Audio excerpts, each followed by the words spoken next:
โอ้ยปืนตะเบิด พี่แม่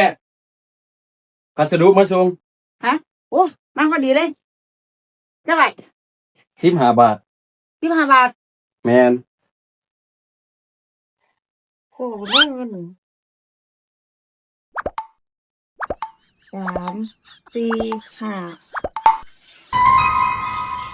นี่5 บาทได้ปะ 5 บาท มึงอื่นยังมาเอาอีก10 บาทกำลังวันที่1เขาพอดีโอ้มาทันเวลาเลย พื้นก็สร้างบ่เด้อ ฮะ พื้นก็สร้างบ่ สั่งตัวเอ้ามือ บ่พอเฮ็ดได้ล่ะนี่ มืออื่นมาเอาเลยบ่คัน10 บาท หาก่อนมันบ่มีเงินได้ซะน่ะมาอย่างยามนี่ ข่อยสิให้อยู่บ่เงินบ่พอนี่ เฮานึ่งข้าวก่อน